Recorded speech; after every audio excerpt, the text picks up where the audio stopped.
പ്രശാന്ത് പത്മനാഭൻ ഇപ്പോൾ ആവർത്തിച്ച് CPM പ്രതിനിധിയായും ശ്രീ രാജു ഇബ്രാഹിമായാലും പറയുന്ന ഒരു കാര്യം ഇത് തെരഞ്ഞെടുപ്പ് പെരുമാറ്റച്ചട്ടമാണ് എന്ന രൂപത്തിലാണ്, അതിന്റെ ഗൗരവം വേറെ രൂപത്തിലാണ് അത് കൊണ്ടുപോകുന്നത്.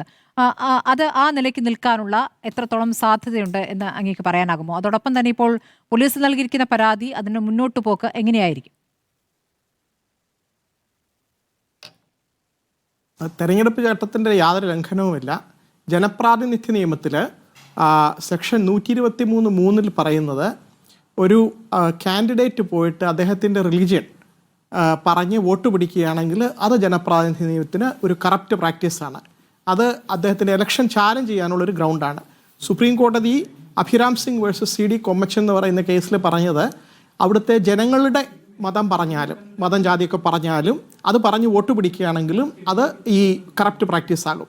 അതിനുപരി ഒരു ആരാധനാലയത്തിലെ നടത്തിപ്പിലെ ക്രമക്കേട് ചൂണ്ടിക്കാണിക്കാൻ ഒരു പാരഡി ഗാനം എഴുതുന്നത് ഒരിക്കലും മതം പറഞ്ഞ് വോട്ട് പിടിക്കുന്ന കറപ്റ്റ് പ്രാക്ടീസ് അല്ല. ഒന്നുകിൽ പറഞ്ഞയാൾ നിയമത്തെ ദുർവ്യാഖ്യാനം ചെയ്യുകയാണ്, അല്ലെങ്കിൽ അദ്ദേഹത്തിന് അറിയത്തില്ല എന്ന് കൂട്ടാം. ഇനി ആരാണ് കംപ്ലൈൻറ്റ് ചെയ്തത്? വേറെ ആരോ ആണ്, ഞങ്ങളല്ല എന്ന് പറഞ്ഞു. DGPക്ക് അത് റൈറ്റ് ഓഫ് ചെയ്യാമല്ലോ. ഫ്രിവലസ് ആയിട്ടുള്ള കംപ്ലൈൻറ്റ് വരുമ്പോൾ എഴുതിത്തള്ളണം. ഇങ്ങനെയുള്ള കേസ് DGP നമ്മുടെ കേരളത്തിലെ ആഭ്യന്തരമന്ത്രിയുടെ കീഴിൽ തന്നെയല്ലേ പ്രവർത്തിക്കുന്നത്.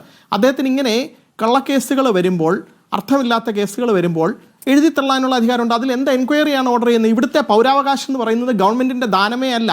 ഇവിടെ പ്രതിനിധികൾ സംസാരിക്കുന്നത് കേട്ട് കഴിഞ്ഞാൽ തോന്നും ഞങ്ങൾ സംരക്ഷിക്കും, കോൺഗ്രസ് സംരക്ഷിക്കും, കമ്മ്യൂണിസ്റ്റ്. ഇത് സംരക്ഷണത്തിൻ്റെ ആവശ്യമില്ല, ഇടപെടാതിരുന്നാൽ മതി.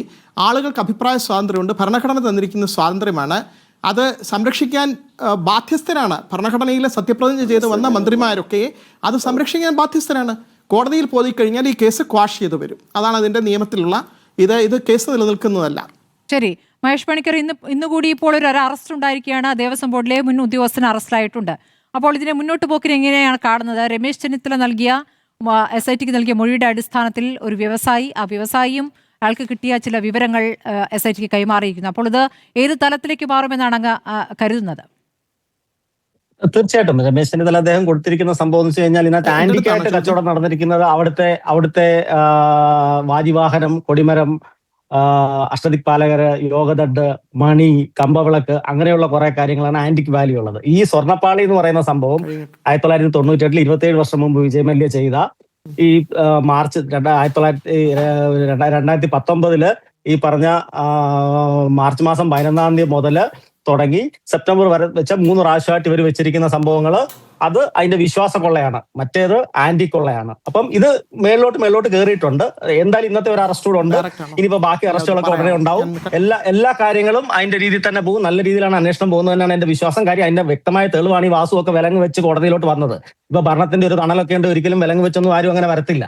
അപ്പം അതൊക്കെ എന്താ പറഞ്ഞ വളരെ സുതാര്യമായ രീതിയിൽ അയ്യപ്പന്റെ ധർമ്മശാസ്താവിന്റെ ആ കോടതിയുടെ ഇത് തന്നെ ഉണ്ട്. പിന്നെ എങ്ങനെയാണോ ഭരണഘടന ദേശീയഗാനത്തിന് ഒരു പ്രാധാന്യം കൊടുക്കുന്നത്, ദേശീയഗാനം എങ്ങനെയാണോ ഭരണഘടനയായിട്ട് ലിങ്ക് ചെയ്തിരിക്കുന്നത്, അതുപോലെ തന്നെയാണ് ഒരു വിശ്വാസത്തെ സംബന്ധിച്ച് ഈ ഹരിവരാസനം, ഈ പള്ളിക്കെട്ട് തുടങ്ങിയ ഗാനങ്ങൾ. അപ്പൊ അത് നമ്മൾ വ്യക്തമായിട്ട് മനസ്സിലാക്കി തന്നെ പോകാൻ പറ്റും. അപ്പൊ അതിനകത്ത് ഇപ്പൊ ആൾക്കാർക്ക് ഇഷ്ടമുള്ള രീതി പാരഡി ഉണ്ടാക്കാം, ഇതൊക്കെ ചെയ്യുന്ന പറഞ്ഞു കഴിഞ്ഞാൽ അതൊന്നും അത്ര പെട്ടെന്നൊന്നും ആർക്കും ഇത് ചെയ്യാൻ പറ്റുന്നതല്ല. ശരി, അതാണ്